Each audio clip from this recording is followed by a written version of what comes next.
everybody. Thanks for joining me. Welcome back to the Tiny's Garage. What we got in the shop today is my mother's 2003 Ford Ranger. We're going to do some brakes on it. The coward pedal's not doing very well, so we're going to try to fix that, check the back brakes out. I know it needs front brakes for sure. So we're going to do that. I'll flip around here and show you the truck. So what we got here is a 2003 Ford Ranger. It's a no kids model, single cab. It's a Ford Edge. So you know it's got all the ponies out of this 3.0 liter.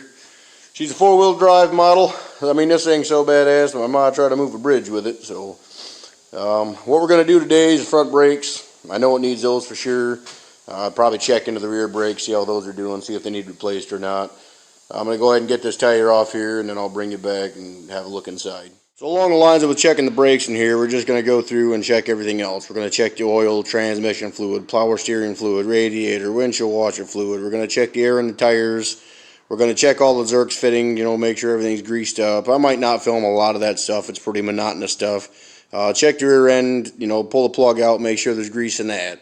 Check your front end if it's four-wheel drive. Check your transfer case, things of that nature. Headlights, taillights, turn signals, make sure everything's working. If you're in here doing it, you might just as well do it.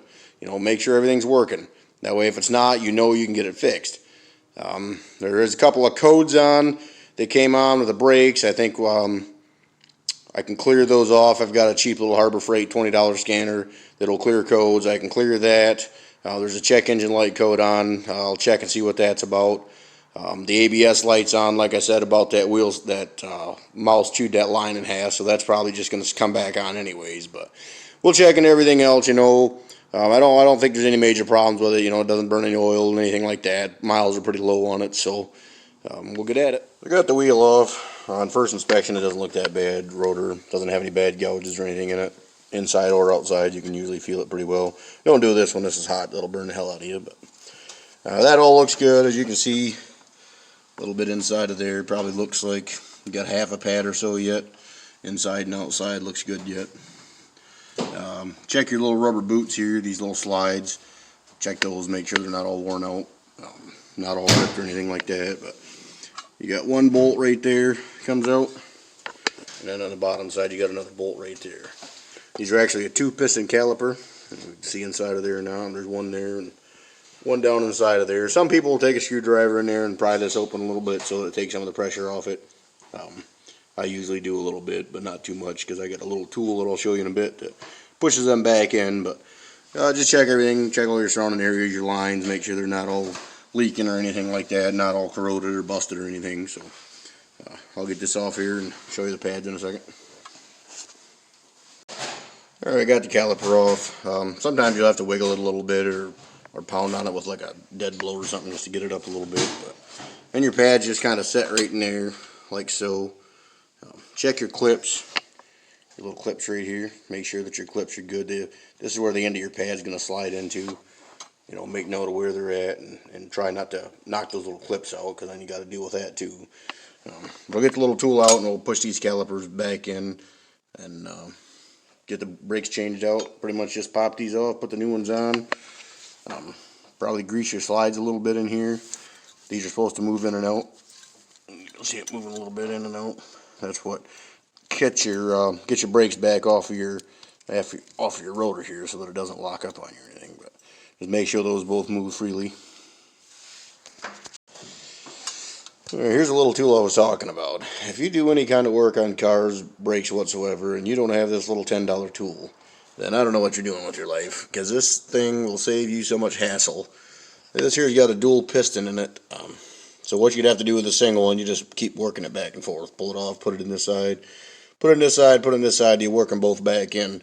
If you just keep going on one side, you're liable to, get the piston in there kinked. So just keep working back and forth on it, and you'll get it off there. Got the brake shoes on here. So there's the new ones. This kit from, I believe it was Napa, did not come with these little plates here. I put them back on because the other brakes had them on there. Whether they're actually needed or not, I don't really know. But I'm going to put them back on there anyway. I'm going to get some grease and pull these little boots back and put some grease in there so that keeps these lubed up. And it's pretty much just reverse the process. Once you get these, make sure these are pushed all the way back in. And if you've been adding fluid to your vehicle prior to doing this, it may push some back out of the top, so just be aware of that. If you see something start leaking or whatever, don't freak out till you check that. Make sure it's not leaking around your master cylinder cap or something. So, I'll bring it back when I get it all put back together. Here's one of the little slide pins I pulled out.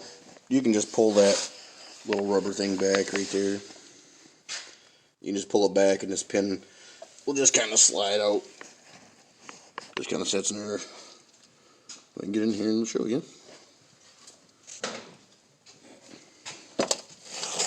Just kind of sits in like that right there. So you just pull that rubber back a little bit and this should pop right out. If that doesn't move, then you might want to look at some new slides. This one's got a bunch of old grease and stuff on it, so I'm going to clean it up. I'll wipe it down, maybe hit it with a little emery cloth before we put it back in there. You don't want to use too much sandpaper on these. Just clean it up a little bit. It doesn't take much. Another thing too to watch out for is your little slide pin here has flat spots on each side. So it's raised in the center there and flat on each side. So make sure your flat side's against right there on that flat side. So they got to be turned in the right orientation. So if you can't get it to go on there, make sure that those are turning the right way. Also, make sure your brake line is not kinked off. Make sure you put it back on there the same way it came off. So you're not going to twist that off or anything. So, but we got it done. I'll put it back in. Put your bolts in. And sometimes going back on and getting the bolts in, it'll fight you a little bit. But just don't get too excited and get it back on there. You should be fine. There's all back on there. Tighten the bolts back up. Just make sure you don't over torque those. You don't want to break them off there. So I'm sure there's a torque spec for it, but I just torqued. Another thing too to note on these trucks, most of them, your ABS kind of goes down to your hub here. It's all one unit. Prior to us getting this truck, this cord was chewed off by mice or whatever had happened. So the ABS light is on. If that's something that concerns you, you can fix it. You'd probably end up having to change the whole hub. You may be able to change just a sensor in there, but as far as we're concerned, it's not that big of a deal. The line goes down inside of there. Like I said, I think it's all part of that hub assembly on these, but not 100% sure. But other than that, it's all back together. Like I said, pretty easy. The rotor wasn't bad or anything, so it'll turn pretty free as soon as you get it back on there, just because your pistons were pushed back in quite a ways farther. So just note that when you go to step on your brakes, that the pedal's going to go all the way down until it fills these chambers back up. So you may have to push it down 2 or 3 times to get it back into there. But after that, this will probably have just a little bit of a drag on it. It's normal. It's just your shoes, contacting against like right here. So don't freak out or anything about it. It's supposed to do that. So the brakes I pulled off here were a little bit worse than I'd thought. They're probably, they're 10%, 20% or so. This was the back side that was a little bit worse. Those little marks are from the little tool I used. I generally stick this in there and use this to pry back to put the pistons with. Another thing too to note is this truck's got aluminum rims on it, but anywhere with the aluminum is going to contact your metal, you'll want to put some sort of an anti-seize on it. Otherwise, sometimes, if it's on there for a while, you're going to have a hell of a time getting it off there. It's pretty cheap stuff to pick up. I got a bunch of these tubes like this here. I have no idea where the hell I got them from. An auction or whatever I might have got them in. I'm sure they cause cancer in 48 states and most of Canada, but it is what it is. I used it, so just keeps the rim from rusting onto there. Also too, you'll want to take some brake clean and get any grease or fingerprints or anything like that off of this rotor surface, front and back side. That way your brake pads are actually contacting that and not on the grease and stuff. So alright, there it is. Got the one side done. Got it all cleaned up, checked everything, seems to be good. Pretty much the exact same process on the other side. I'm going to check the back brakes also, so I'll get you back there when we get it up there. Alright, so I got the back tire off here. This is, your drum brake setup.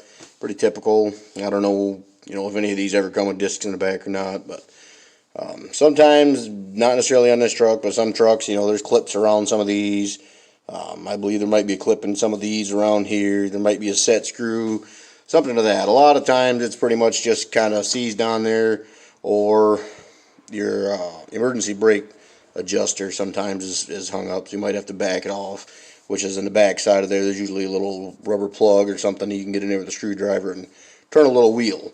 But this one, I just took the old trusty orange mallet, hit it a few times around, kind of banged it around to knock it loose a little bit, and it come right off, so it wasn't too bad. What we got inside here is all your springs, your caliper there, or not caliper, but whatever the hell that thing is there, your cylinder. The brake shoes actually don't look too bad back here for rear brakes. Pretty much all your vehicles, unless you're, somebody got in there and changed something, is more percentage of your brake up front going to brake harder than your rear side anyway. So your front brakes are doing, 60-70% of your braking, and your back brakes are just kind of complementing them and keeping your car from sliding all over hills. So, but like I said, these are pretty decent. Yeah, you got probably good 1/4 inch of material or better on there. This isn't leaking anywhere around here. Check all the way around these boots. A lot of times it'll leak in there. Check all your springs, make sure nothing's busted or missing. You should be able to kind of tell pretty plainly if anything's missing or not. These little things here is what holds your pads on. Make sure those are there. You got one there, and there's another one over here somewhere. See if we can get a light on. Yeah, there's another one right there that holds. You got another one down there. And then you got your emergency brake mechanism stuff that's in there, and all these springs. If you pull this apart and there's stuff missing in there, get a brake rebuild kit. They're pretty cheap. They come with all new springs, all new keeper things. If your cylinder there is bad, you can probably rebuild them. But for as cheap as the aftermarket is anymore, you can just get a new one and put it in there. They're pretty easy. Just one line in the back and probably a bolt somewhere in there, and sometimes they bolt in, sometimes they clip in. So just get a new one and put it on there. Your brakes are your damn safety aspect, so you're better off putting a little bit of money into it. So like I said, these are pretty good. We're gonna put it back together. I'm not concerned with this for a few thousand miles yet, so we'll change those on another video or something if she keeps it that long. She is thinking about trading it in, so we'll see how it goes. Other than that, I checked all the brake lines all the way across. Everything seems good. They're not all rotted, rusted, anything like that. No kinks or nothing, no leaks. So I'm gonna put this back together. I'll check the other side, but I'm assuming it's probably a little bit of the same story, probably about the same. So thanks again for joining me. Like, subscribe, share if you like these kind of videos, a little bit of how-to stuff. Now, I'm not a professional by no means. I just do this, to help people out, to keep myself interested and entertained. So, again, thanks a lot. Have a good one.